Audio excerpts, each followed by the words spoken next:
আপনি? আমাকে বাঁচালেন কেন? আমি অত্যাচারিত নিপীড়িত মানুষের বন্ধু আর বড় ভাইয়ের শত্রু, নাম বাদশা। আপনি কি দয়া করে আমার আরেকটা উপকার করবেন? আমার বোন সোনালীর কথা বলছেন? আপনি জানেন কি করে? আমি আরো অনেক কিছুই জানি। আপনি শুধু জেনে রাখুন, আপনার বোন অন্যায়ের বিরুদ্ধে যুদ্ধ করছে, তাকে তার যুদ্ধ করতে দিন। কিসের যুদ্ধ?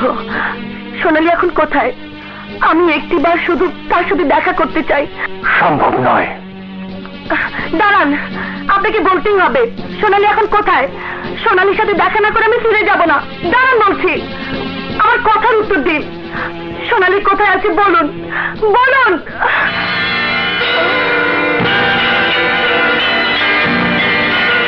আপনি? আসুন অবশ্যই।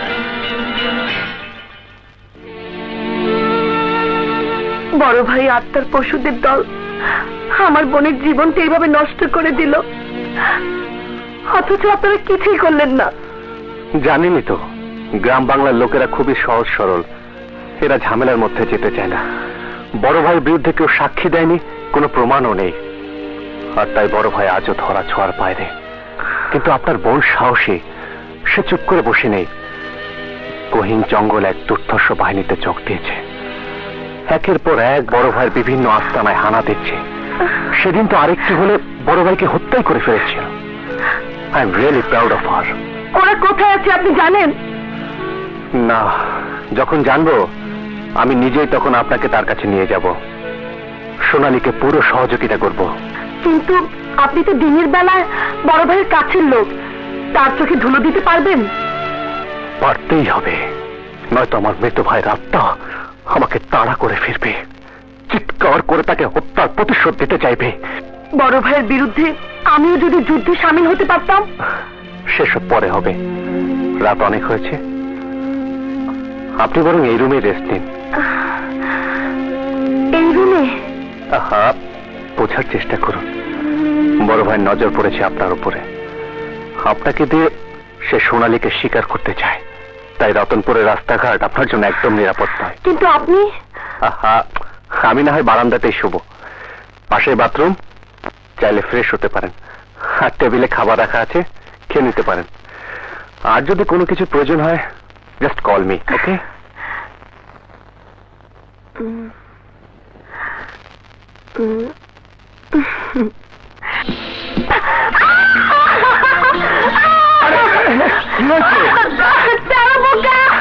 তেলাপোকা?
দাঁড়াও, আমি দেখাচ্ছি। হ্যাঁ,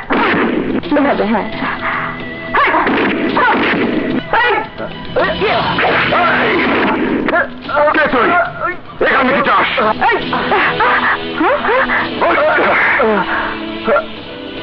কে তোকে পাঠিয়েছে বল? কার ইস্পায় তুই বল? দীপক, তুমি? সুধানী, তুমি বেঁচে আছো? তুমি ওকে চেনো? হ্যাঁ, আমার জীবনের দুর্ভাগ্যের সাথে ওর নামও জড়িয়ে আছে। ও দীপক, দীপক ও মুন্না, আমার সহযোদ্ধা।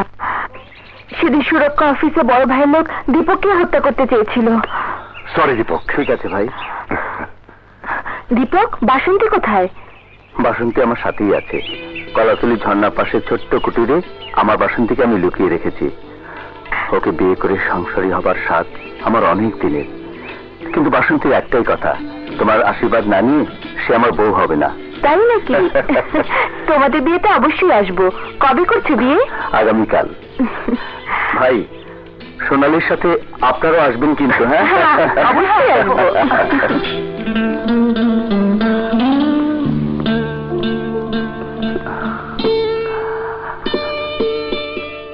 বাহ, এই, ছাড়ো ছাড়ো বলছি। ছাড়ো না, ছাড়ো ছাড়ো। কি করছো? আমার ঘরের লক্ষ্মীর পুজো দিচ্ছি। পুজো না ছাই? ছাড়ো ছাড়ো বলছি। এই, দেরি হয়ে যাচ্ছে। লগ্ন পেরিয়ে গেলে কি করে বিয়ে করবে শুনি? তোমাকে আজ খুব বেশি সুন্দর লাগছে। এতদিন যাত্রার মঞ্চে কতদিন তোমাকে বউ সাজে দেখেছি, কখনো তো এমন লাগেনি। আজ মনে হচ্ছে আকাশের চাঁদ আমার এই ভাঙা ঘরে এসে ঠাঁই নিয়েছে। এই, এত লজ্জা, বাসরাতে কি করবে শুনি? দুষ্টুমি বাদ দিয়ে মন্দিরে গিয়ে ঠাকুরকে বলে আসো। যাচ্ছি বাবা, যাচ্ছি। তোমাকে ছেড়ে একদম বাইরে যেতে ইচ্ছে করছে না। লগ্ন পার হয়ে যাবে, যাও তো, যাও। আচ্ছা, যাচ্ছি। ভালো করে দরজা বন্ধ করে দিও। আমি যাব আর আসবো। আচ্ছা।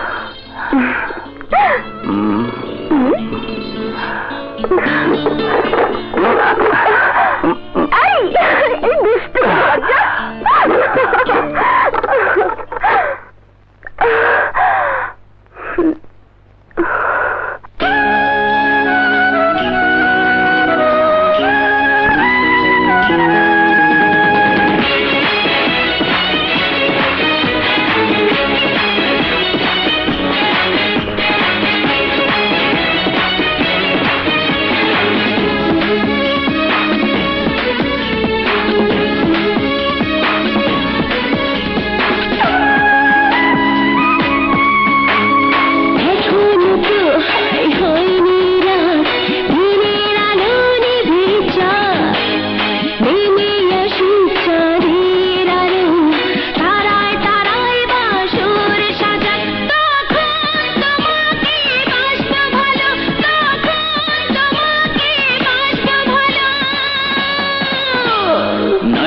হলো এখন রাত, দিনের আলো জ্বলে যাক, গেলে দেব প্রেমের আলো, ফুলে ফুলে বাসর সাজাক।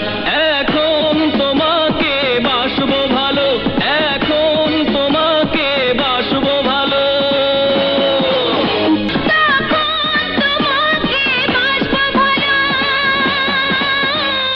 নাইবা হলো এখন রাত, দিনের আলো জ্বলে যাক, গেলে দেব প্রেমের আলো, ফুলে ফুলে বাসর সাজাক।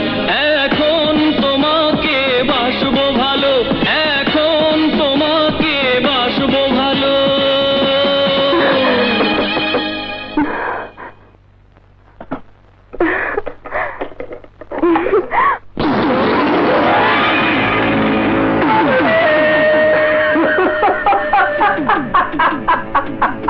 সর্বনাশ, এ তো দেখছি মেঘনা চাইতে জল। কামের কাম করছিস রাফি?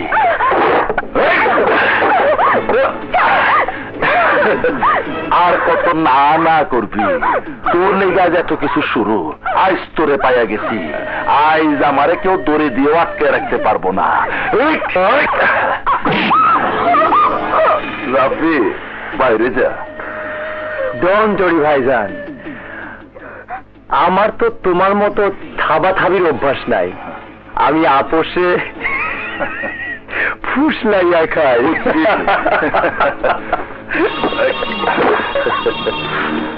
বাহ, নিজের তো দেখি একদম সাজায় বুঝায় রাখছস।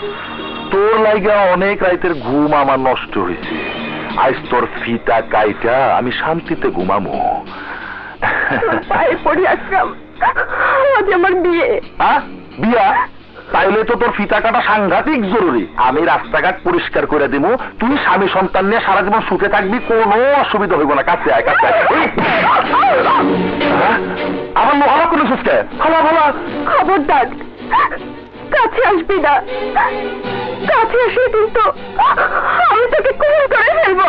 আর দূর বাদ দে তো, আয় কাছে আয়, কাছে আয়, আরো কাছে আয়।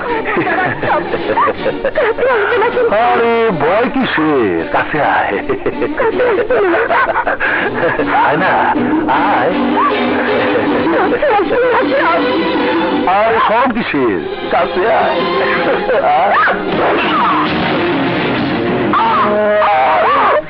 এইটা কি করলি? আমি তো চাইছিলাম সামে কাম করে বামে বাইরে যাবো, কিন্তু তুই নিজের ফিতা নিজেই কেটে ফেলালি। একটা কাম করলি, লেগে গেছে। চল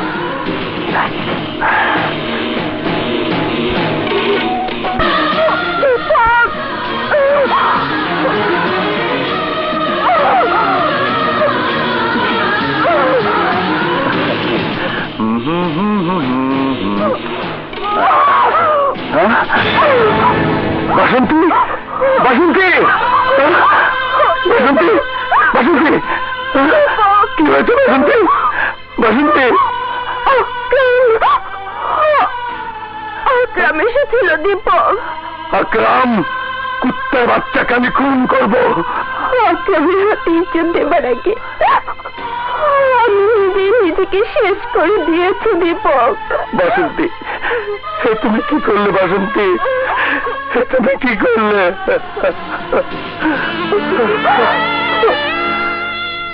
বড় শখ ছিল রাঙা শাড়ি পরে তোমার হাতে আমার মাথায় সিঁদুর পরবো দীপক। হলো না, হলো না, তোমার ঘরণী হওয়া হলো না দীপক। ভগবান, তুমি এত বাড়ানো পারো না। আমি তোমাকে মরতে দেবো না, আমি তোমাকে মরতে দেবো না বাসন্তী, আমি তোমাকে মরতে দেবো না।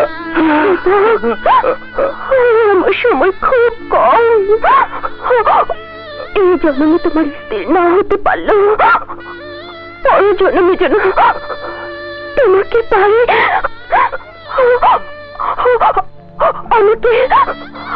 আমাকে এই আশীর্বাদটুকু করে দাও দীপক, করে দাও। অন্তত এইটুকু দেখে যা বাসন্তী, আমি তোমাকে বউ হিসেবে বরণ করে নিচ্ছি।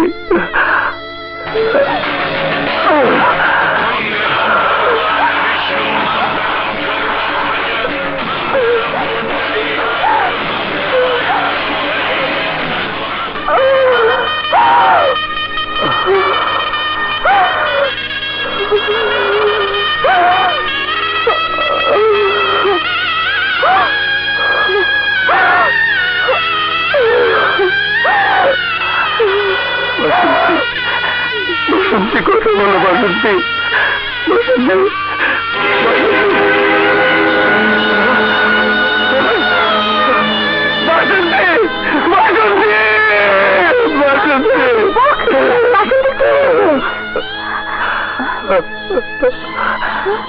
আকরাম, আকরাম আমার বাসন্তীকে বাঁচতে দেয়নি সোনালি।